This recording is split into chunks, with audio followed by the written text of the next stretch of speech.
Tadi ini saya bilang Mas Angga ngomong 9 kali. Yakin, yakin, yakin. Yakin, yakin, yakin, Betul. yakin, yakin, yakin. Itu penting. Kalau nggak yakin ya gunanya.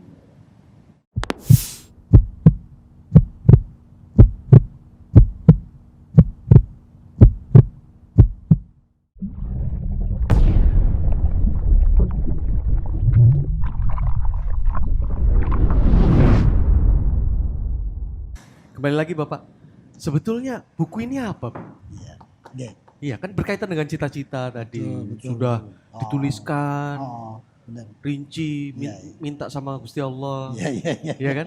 Terus dibayangkan. Iya, iya, iya. Kenapa harus dibayangkan Pak? Iya. Terus gimana itu Pak ceritanya? Jadi sebelum ke situ Mas Angga, J. buku itu adalah rangkaian perjalanan saya. J. Ketika nggak punya mentor, mentok kanan kiri, mentok bangkrut, bangkit lagi, bangkrut itu. Oh ternyata seorang pemula, bahkan yang sudah stabil pun perlu itu. Apalagi pemula kayak saya tuh, jatuh bangun, jatuh bangun. Nah, saya dulu nggak pernah pakai mentor, tapi mencari. Lama-lama begitu saya menemukan, oh ternyata prosesnya itu harus begini. Oleh karena itu saya tulislah buku ini supaya apa, dipegang oleh siapa saja, bagi para remaja, pemuda, orang-orang yang mau melakukan merealisasikan cita-citanya. Entah itu pengen jadi pengusaha, pengen jadi anak yang mahasiswa yang paling pintar teladan, pengen jadi orang paling kaya, pengen jadi pejabat yang hebat, pengen jadi ibu rumah tangga yang hebat itu. Nah ini saya tulisin. Ternyata untuk meraih itu, ya menurut saya harus mengatakan mudah. Oleh karena itu, ya sudah saya tulis. Kalau saya ceramah, kemudian memberikan motivasi tiap hari kan nggak mungkin. Ya sudah saya tulis buku. Buku ini bisa dibaca oleh siapa saja. Hari ini Mas Angga wawancara saya. Iya. Nah, untuk menjelaskan itu. Gimana nih Pak penjelasannya? Kan cita-cita. Nomor 1 harus menulis cita-cita. Menulis. Tapi selama ini orang takut menulis cita-cita. Iya, takut gagal. Padahal itu dilakukan oleh pemerintah atau government. Government pun melakukan. Yang sudah melakukan. Cuma pemerintah nih. Contohnya menetapkan anggaran pendapatan dan belanja negara. Tahun ini berapa itu ya harus targetnya. Wah, itu adalah cita-cita itu. Iya. Tahun ini kira-kira dapat duit berapa? Negara ini. Panggil itu Menteri Keuangan. Berapa potensi pajak, berapa potensi non pajak, berapa sumbangan BUMN pendapatan itu. Tetapkanlah perancangan 2.500 triliun. Nah, R itu Pak, rancangan pendapatan. Diantar ke DPR RI, dibahas oleh DPR RI. Itu kan nggak ada uangnya Mas Angga. Itu kan cita-cita. Betul. Sebuah cita-cita saya sebagai eksekutif akan menggali untuk mendapatkan uang 2.500 triliun. Ada uang yang belum ada. Cita-cita. Ya. Dibahas oleh DPR RI. Bahas. Ya sudah sepakat Mas. Ya. Begitu Presiden bersama DPR RI sidang, sepakat, R-nya hilang. Menjadi undang-undang tentang anggaran pendapatan dan belanja negara. Ada duitnya juga? Nggak ada. Namanya cita-cita. Target. Ini. Seperti kasus sekarang, ada corona nih. Iya. Ditetapkan umpamanya berapa APBN sekarang ini? 2.000 sekian triliun. Ada corona Mas Angga. Iya. Wabah. Waduh apa corona. Semua pedagang nggak bisa dagang. Iya. Nggak bisa setor pajak. Berarti potensi pendapatan pajak negara nggak mencapai target ini. Cita-citanya yang tadinya 2.000 sekian triliun nggak tercapai. Direvisilah cita-cita itu nanti Mas. Kurang lebih bulan Agustus September sidang lagi merevisi cita-cita tuh. Supaya mengarahnya sesuai dengan keadaan. Sesuai dengan keadaan. Tuh. contoh konkret itu seluruh negara itu menulis cita-cita, program jelas dari sisi keuangan, target. Jadi kalau orang nggak nulis cita-cita itu sebenarnya rugi nggak Bapak? Rugi. Gak Kayak jelas. Hardolin tadi ya? Hardolin. Gak ada sesuatu yang dituju. Yang kedua membayangkan. Maksudnya Menulis gimana? cita-cita dan perjelas. Perjelas. Baik Mas. Jadi kalau sukses itu kan belum jelas Pak, menurut saya Pak. Iya, Saya tapi pengen ini harus sukses. jelas. Harus jelas suksesnya seperti apa. Iya. Jadi tadi uang 2005 harus terdapat. Ya tulis saja. Pendapatan negara tahun ini harus 2000 triliun. Jelas. Dan kapan? Oh, kapan waktunya? Iya betul. Desember. Iya. Gitu. 31. Apa yang jelas. Begitu juga pribadi. Mulai dari kapan saya harus selesai kuliah nih? Nah gitu. Setelah kuliah terus saya kerjaan kapan? Tentuin targetnya. Setelah kuliah saya harus kawin, menikah. Kapan? Setelah menikah saya harus apa? Honeymoon dulu di mana? Tulis. Iya. Setelah itu kapan saya harus beli rumah? Itu ditulis. Nah, di dalam buku itu saya kasih contoh konkret itu. Betul. Tentang Di sini ada seorang pelajar. cara menulisnya. Nah, seorang pelajar menulis cita-cita. Iya betul. Itu. Ini ya. Jelas. Betul. Nah, kenapa sih? Oh ternyata Mas. Kenapa harus 11? Otak di bawah sadar itu. Itu hanya melaksanakan perintah yang jelas. Iya. Coba. Hanya perintah yang jelas. Perintah yang jelas. Mas Angga malam-malam pengen bangun. Saya kok pengen bangun ya malam hari. Jam berapa maunya? Pokoknya malam deh. Nah, perintahnya nggak jelas. Mas Angga bilang, saya kok kepengen bangun malam ya untuk tahajud. Gak nentukan jam. Itu Mas Angga bisa jadi Nggak nyenyak tidurnya. gak nyenyak tidurnya jam 1 bangun. Padahal niatnya Mas Angga jam 3. Iya. Tidur lagi Mas Angga itu. Jam lagi tidur lagi. Mesti Mas Angga bilang, saya akan bangun jam 3. Oh tentuin jamnya. Begitu juga cita-cita. Itu otak di bawah sadar itu hanya melaksanakan perintah yang jelas. Ketika sholat Mas Angga. Iya.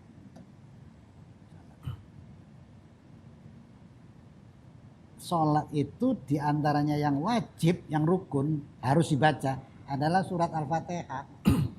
Coba dalam surat Al-Fatihah. Alhamdulillahirrabbilalamin. Segala puji kami haturkan kepadamu ya Allah. Pemelihara seluruh alam. Mulai dari alam arwah, alam rahim, alam dunia, alam kubur sampai alam akhirat. Ar-Rahmanir-Rahim, engkau maha pengasih. Maliki yaumiddin, engkau yang merajai pada hari kiamat. Iyyaka na'budu wa iyyaka nasta'in. Hanya kepadamu ya Allah saya menyembah.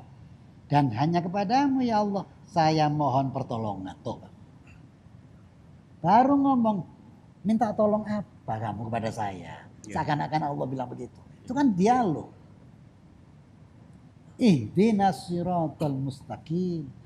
Tunjukkanlah kepada kami ya Allah jalan yang lurus tuh. Diterusin masa enggak? Jalan yang lurus kayak apa? Siratal ladzina an'am. Seperti jalannya orang-orang yang telah kau beri nikmat. Jelas.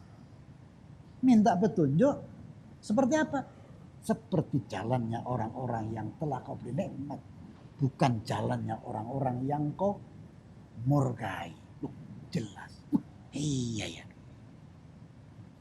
Saya kepingin jadi orang kaya, pengusaha. Seperti apa? Seperti Mas Angga sebut nama. Oh, contoh. Seperti siapa? Oh, Iya. contoh kamu. Jadi bisa membayangkan. Membayangkan. Oh iya ya. Minta itu Allah yang ngajarin supaya jelas. Seperti jalannya orang-orang. Itu kan jelas Mas. Ada di tahiyat. At-tahiyatul mubarakatus sholawatut thayyibatulillah. Mas Angga pernah ketemu Haji Mansur toh? Siap. Kalau Mas Angga ketemu saya, apa pertama kali Mas Angga salamnya? Assalamualaikum. Assalamualaikum. Saya ketemu Mas Angga, Assalamualaikum. Insyaallah salaman.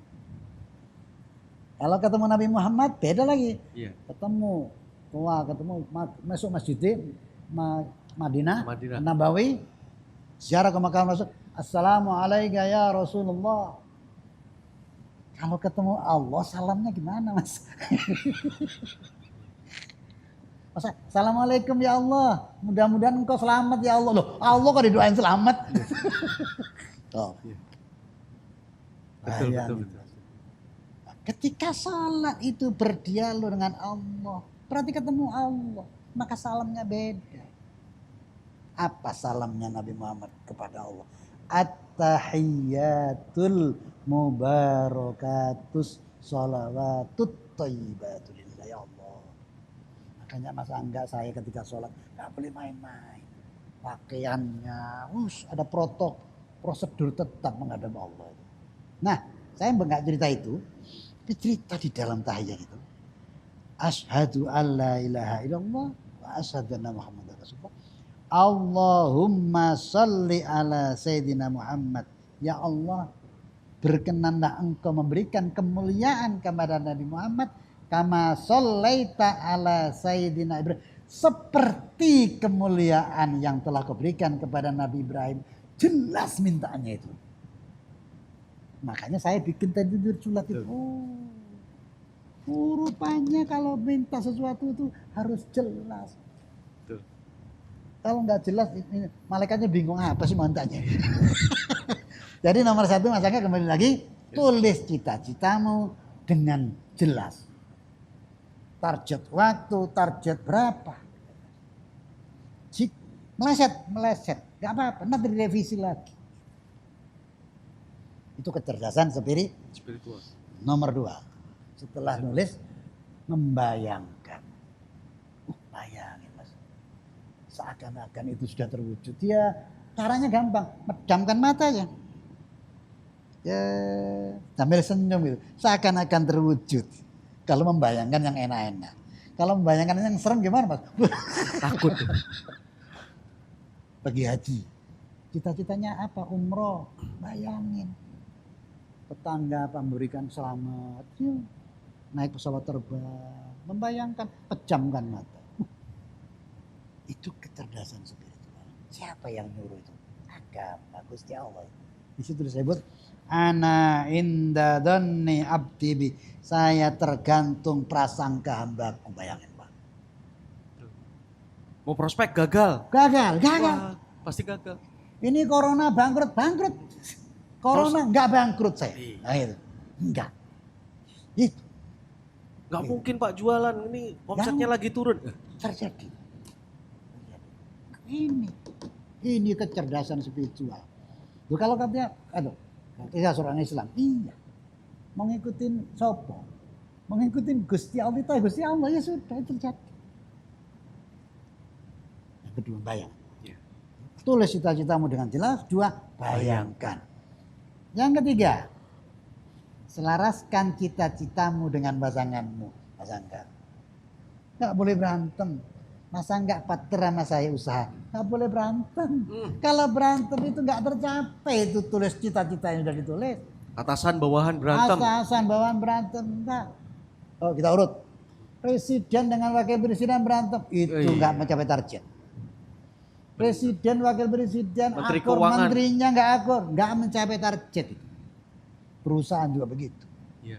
Komisaris, direktur, selaras. Harus selaras. Ada yang suami istri harus selaras. Seorang keluarga, suami menulis cita-cita, sampaikan kepada istrinya. Istri dulu harus tahu. Mami, wahai istriku, saya punya cita-cita untuk beli rumah sebesar ini. Cita-cita sebagai suami. Sampaikan cita-cita itu kepada istri. Istri ya setuju. Sampaikan kepada anak-anak. Yang pertama, awalnya menjadi cita-cita suami, sekarang menjadi cita-cita bersama. Untuk keluar. Maka yang ketiga, selaraskan cita-citamu dengan pasangan. Jadi harus selaras ke internal keluarga, ke eksternal pekerjaan, semuanya selaras Pak.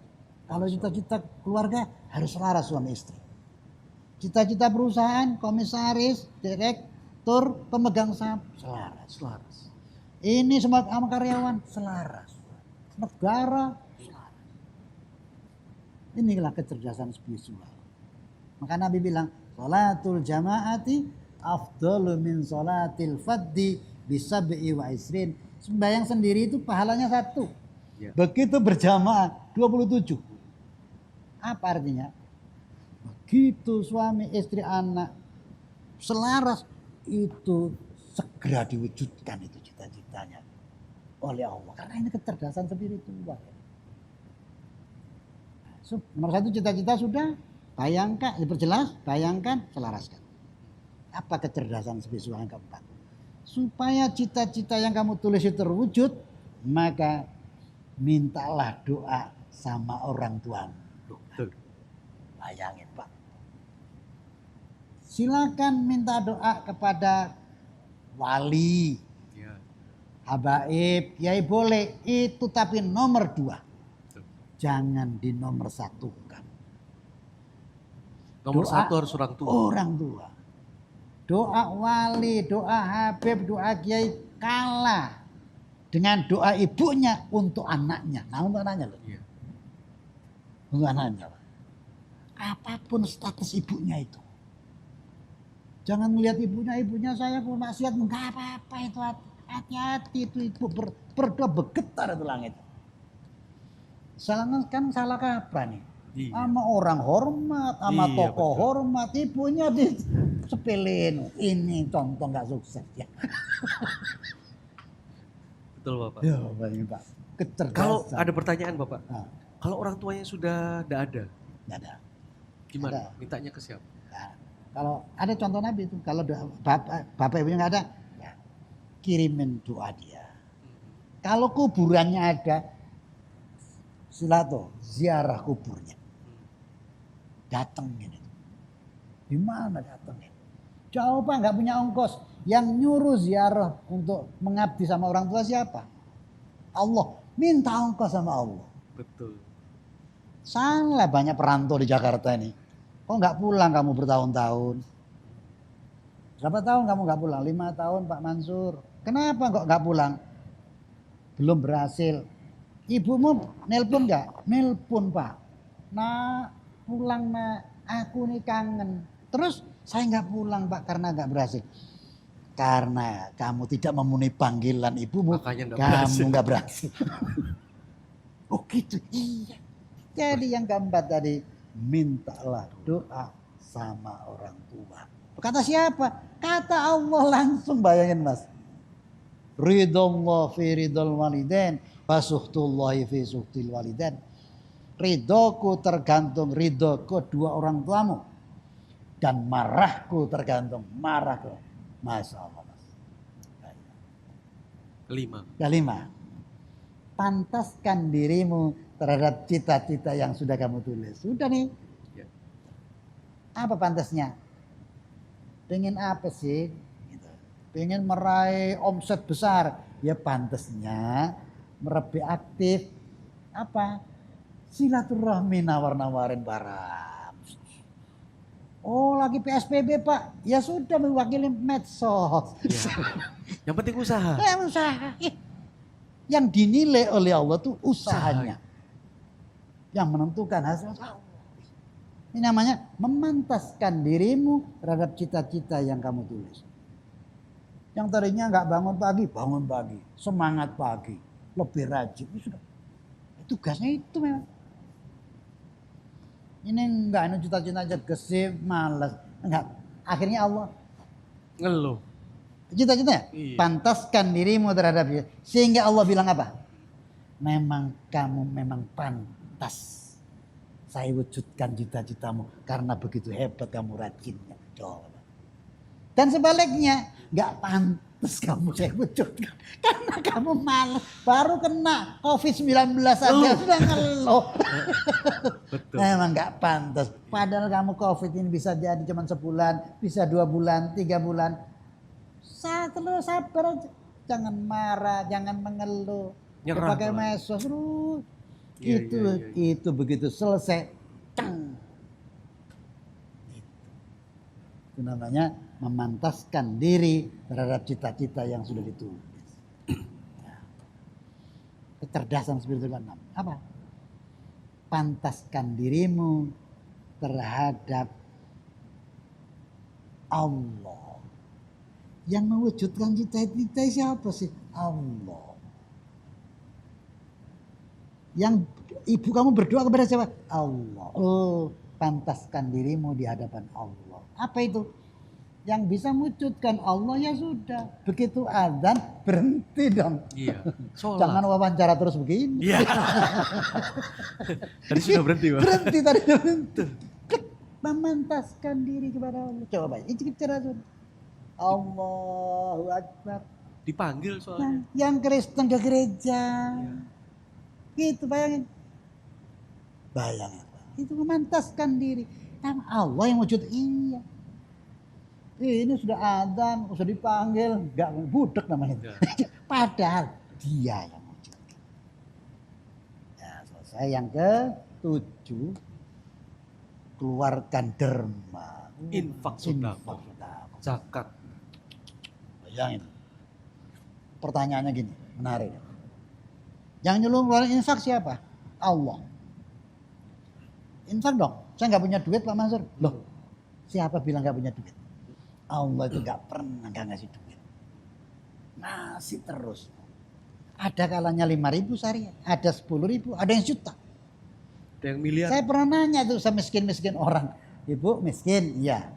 Buktinya ibu miskin apa? Ini saya punya kartu Pak. kartu apa itu? Dari pemerintah itu. Oh iya, makanya dikasih kartu. Saya tanya, ibu miskin, kategori miskin. Pernahkah ibu tidak pernah pegang uang selama berhari-hari? Enggak Pak. Pegang. Berapa Bu? Seandainya nggak pegang paling sehari Pak Mansur. Besok ada 10.000. Besok 20.000. Kadang-kadang 50.000. Balik lagi. Oh berarti ibu pegang. Kalau nggak pegang nggak lama Pak. Apa perintah Allah? Keluarkan infak. Wa mimma razaqnahum yunfiqun. Keluarkan sebagian rezeki yang sudah loh. Jadi yang nyuruh infak Allah. Karena Allah yang nyuruh, saya kasih duluan. Teng. Saya yang nyuruh. Ustadz Akmil, mau nggak saya suruh? Mau Pak. Tolong saya beliin mobil yang nyuruh saya. Mas Akmil nggak akan jalan kalau nggak saya kasih duit. Loh kok nggak jalan? Bapak yang nyuruh duitnya mana? Saya kasih duit baru dia jalan. Sama infak itu. Derma itu. Allah yang nyuruh, maka Allah kasih duluan. Kalau ada 10.000, kata Allah, wa mimma, keluarin ya 1.000. Tek. Yang kamu keluarin itu, tek. Allah bilang, seng. Ini kecerdasan spiritual. Saya balas 700 kali. Berupa apa Pak Mansur? Itu cita-cita kamu yang ditulis diwujudkan. Oh, iya ya. Makanya infak itu selalu nomor diurut itu. Aqimis shalah wa atuz zakat. Iya, selalu. Selalu. Kalau kasarnya nggak ada gunanya kamu sholat kalau nggak berinfak itu. Ya. Allahnya sih. Jadi kesalahan orang selama ini atau kesalahan saya selama ini sebelum umur ini nanti aja deh kalau sudah kaya saya berinfak. Salah. Malah kadang yang ironis Pak, yang ironis orang pendapatannya turun cuman 100.000, 200 dari biasa terima jutaan, turun dibilangnya enggak punya duit. Kalimat Qur'annya itu menarik itu. Gimana Pak? Alladzina yunfikuna fis-sarra'i wad-dharra. Selalu menafkahkan hartanya di kala lapang dan sempit. Betul. Berarti Allah tuh nggak pernah nggak ngasih duit. Kadang-kadang saya kasih lapang, 1 juta. Tapi kadang-kadang saya kasih sempit 100.000. Selalu keluarin. Oh, Mas. Selalu. Bahkan kalimat terakhir itu wallahu yudha'ifu liman yasha. Kalau perlu lebih dari 700 saya kasih. Berupa apa? Saya wujudkan cita-cita yang sudah kamu tulis. Ini kecerdasan spiritual. Yang ke-8, Lakukan dengan ikhlas. lakukan semuanya itu dengan ikhlas. karena Allah. Saya bercita-cita jadi orang kaya karena Allah. Saya membayangkan karena Allah. Saya selaraskan dengan istri saya karena Allah. Saya minta doa sama ibu karena Allah. Saya nggak sama pemegang saham baik karena Allah. Saya sholat karena Allah. Saya berinfak karena Allah. Lakukan ikhlas. Ikhlas itu komposisinya ada 5. 1, bersyukur. Jika cita-citanya terwujud, bersyukurlah kepada Allah. Itu ikhlas namanya. Jika meleset tidak terwujud, sabar. Sabar, jangan-jangan. Waduh, meleset saya ini. Mana itu nggak jelas teori ini loh. Jangan-jangan melesetnya cuma 2 hari loh. Ya. Kita nggak tahu itu rahasia. Maka ketika cita-citanya terwujud, bersyukur. Rumusnya apa? Jika kamu bersyukur, saya tambahi kata Allah tambahin. Hebat. Ikhlas tuh. Kedua, kalau tidak terwujud, sabar. Sabar ya. Sabar aja nggak cukup. Disebut wasta'inu bis sabri wassalah. Hendaklah kalau belum terwujud, kamu sabar dan sholat, Mas. Betul. Sabar saja nggak cukup. Sabar tapi nggak sholat. Bisa jadi 100 setahun baru ada jalan keluar. Tapi sabar dan sholat bisa saja seminggu ada jalan keluar. 2 itu. Terus fokus. Jangan putus asa, ulangi lagi. Fokus itu apa? Terus, cita-citanya apa? Ya sudah. Bisa jadi kita punya cita-cita 3 nggak masalah. Tapi fokus terhadap 3 itu. 5 boleh. Masa nggak punya perusahaan 10 boleh. Itu cita-cita semua. Tapi fokus terhadap itu. Fokus. Sebab kenapa? Istiqomah kalau bahasa.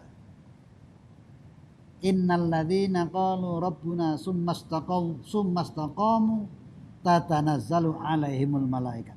Orang kalau fokus, Mas, jangan takut. Malaikat akan menyertai, bayangin, Mas. Itu hebat itu, nulis cita-cita. Ini yang saya bilang kecerdasan spiritual. Fokus. Terus yang keempat, tenang. Tenang ya. Ini Pak sulit, tenang. Kenapa? Janji Allah tadi. Fa inna ma'al usri yusra, inna bersama kesulitan ada jalan, ada bersama kesulitan terdapat jalan keluar. Bayangin. Ada kemudahan. Udah tenang aja. Yang terakhir tawakal. Sudah Mas Angga, sudah nulis cita-cita. Perjelas. Sudah membayangkan, sudah Pak Mansur. Sudah selaras sama istri, sudah sama pemegang saham, sudah. Yang keempat, sudah minta doa sama Bapak Ibu, sudah. Sudah memantaskan diri, sudah. Sudah sembahyang menghadap Allah, sudah. Sudah berinfak, sudah. Ikhlas, sudah. Sudah, tawakal. Bahasa tawakalnya, demikianlah permintaan kami ya Allah. Namun apapun keputusan yang kau berikan kepada saya terima ya Allah. Tawakal. Udah. Namanya ikhlas. Ikhlas tadi unsurnya ada 5. 1, syukur, sabar, fokus, tenang dan tawakal. Yang ke-9 adalah? Yang ke-9, yakin. Yakin. Penting keyakinan, Mas Angga. Saya punya cita-cita, nggak yakin, yang nggak ada gunanya. Nggak dikasih sama Allah, nggak percaya sama Allah, ya sudah nggak yakin, ngapain? Iya betul. Makanya disebut sini, malam ya'taqid lam yantafi. Kalau nggak yakin nggak ada gunanya. Betul. Itu kan ngomong kecerdasan spiritual. Siapa yang suruh nyulis cita-cita ya? Gusti Allah. Yang suruh bayangin Allah. Yang suruh selaras jangan berantem Allah.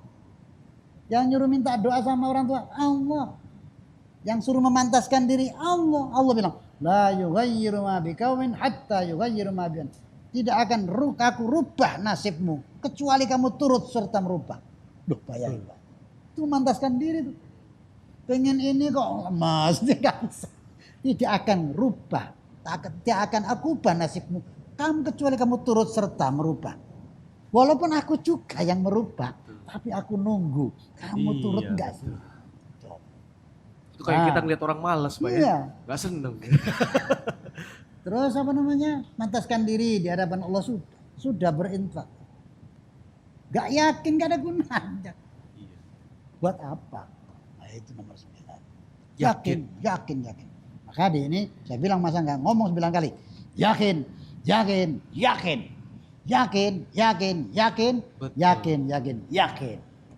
Itu penting. Kalau nggak yakin nggak ada gunanya.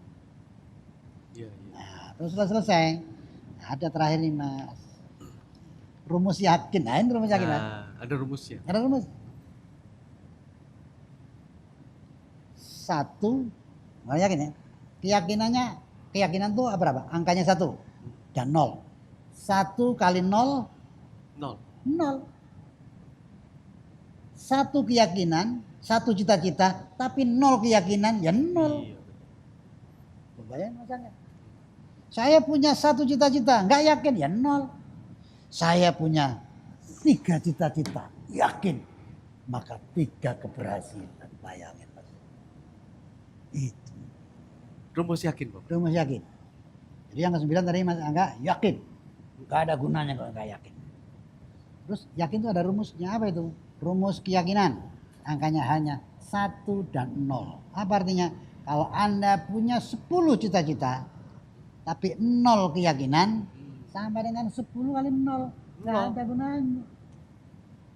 Tapi sebaliknya punya 3 cita-cita tapi yakin, maka 3 kali 1 3 keberhasilan. Itu adalah rumus yakin. Alhamdulillah. Itulah Mas Mbak bahasan buku saya yang terakhir itu. Ya. 9 yakin. Betul. Ini sebetulnya masih banyak Bapak. Nah. Buku-buku ini penting ya. Nanti kita bahas kapan-kapan ya. Yakin Jadi, itu Mas Angga nggak gimana, kelihatan tuh. Ya, Nah, betul. maka jadi Islam itu ada rukun iman, rukun Islam. Betul. Rukun iman yakin dalam hati. Rukun Islam kelihatan. Karena saya yakin maka saya berdiri. Ya. Karena saya yakin maka saya keluarin infak. Oke. Keyakinan nggak kelihatan, ada di dalam hati. Jadi seandainya diucapkan pun belum tentu hatinya mengatakan. Ya itu. Tapi kalau dia yakin Pak, tindakannya pasti kelihatan. Kelihatan. Bapak, saya tanya. Mungkin yang terakhir. Ya. Di sesi kali ini ya. Bapak, apa pesan-pesannya untuk teman-teman kita yang sedang menjalankan usaha ini? Lagi musim pandemi seperti ini. Oh itu ya. Iya. Semua berat turun. Semua turun. Jangankan Ekonomi pengusaha. terganggu. Oh, iya. Pilihannya cuma 2. Terpapar atau terkapar. Iya. Gimana Bapak? Kalau diteruskan kita terkapar, Iya. kalau tidak diteruskan kita terpapar. Nah. Apa kiat-kiatnya Bapak? Ujian hidup itu cuma 2. Ujian hidup cuma 2. Kata siapa? Kata yang bikin hidup. Bukan kata profesor, kata yang bikin hidup. Ujian hidup itu cuma 2. Apa itu? Ini Mas. 1, kenyataan tidak enak dan kenyataan enak. Loh. Ya. Gak punya duit, itu kenyataan gak enak. Yang punya hidup bilang Allah tuh itu ujian loh. Banyak duit, kenyataan enak, ujian loh. Statusnya sama. Dimas belum corona, omset besar, itu kenyataan enak. Statusnya di hadapan Allah itu ujian. Begitu corona omset habis sampai pertumbuhan diperkirakan 0,sekian%. Bayangin itu kenyataan gak enak. Itu ujian. Karena ujian, mata ujian hidup cuma 2. Kenyataan gak enak dan enak. Redaksinya hati-hati. Nomor 1 tuh bisyarri wal khair. Kenyataan gak enak dan kenyataan enak. Gak enak dulu Mas. Iya, betul. Ketika kamu menghadapi 2 mata ujian ini, saya kasih jalan keluar. Allah kasih.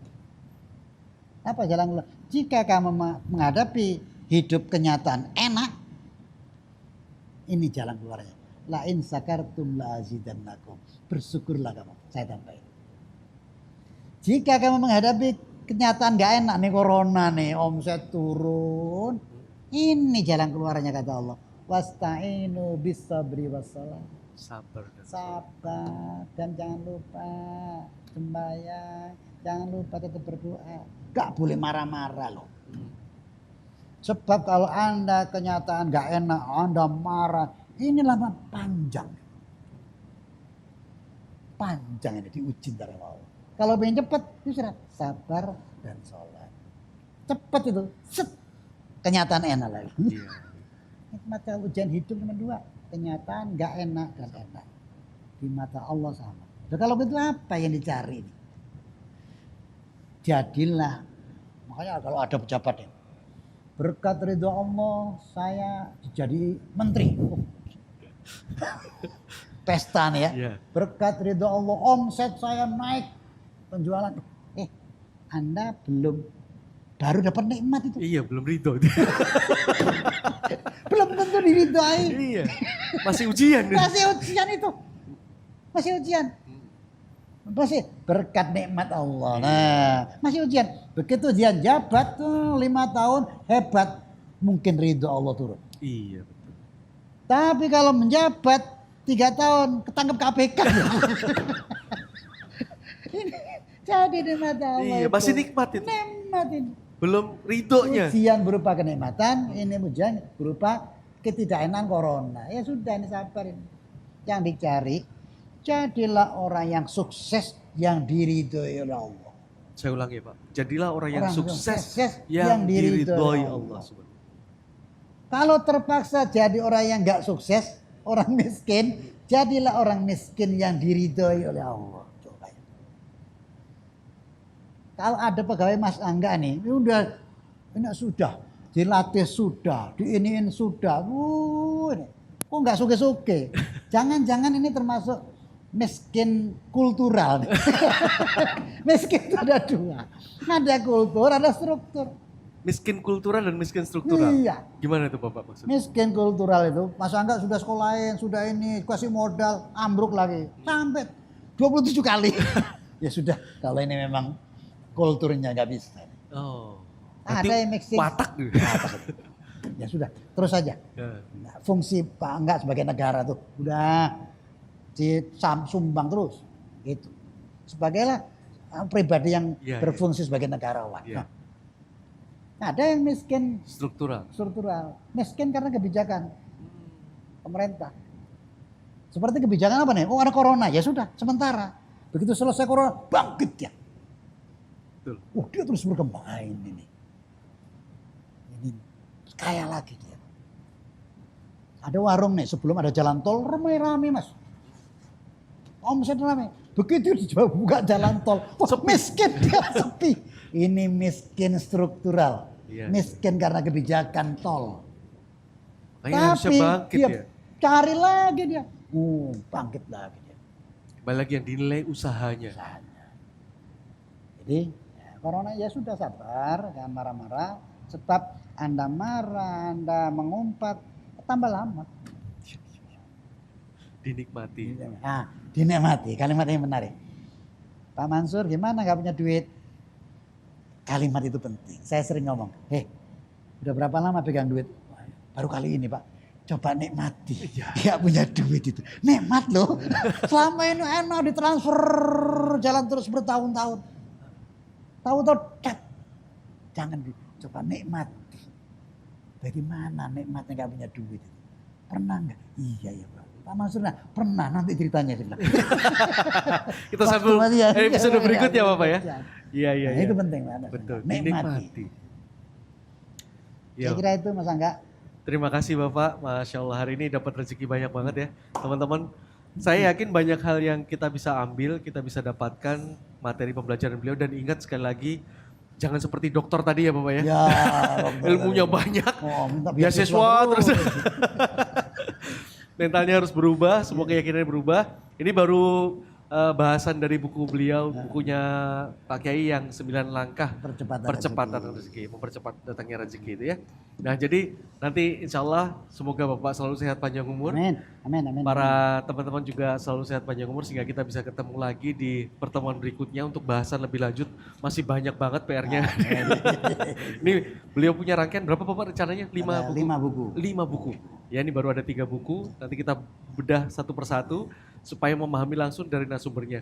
Dan bersyukur sekali hari ini saya yang paling banyak mendapatkan pembelajaran dan saya yakin teman-teman juga menyimak untuk mendapatkan pembelajaran merubah nasib demi cita-cita yang mulia yang diridhai Allah Subhanahu wa taala. Amin ya rabbal alamin. Saya mewakili tim production dan Bapak Kiai Haji Mansur Serozi.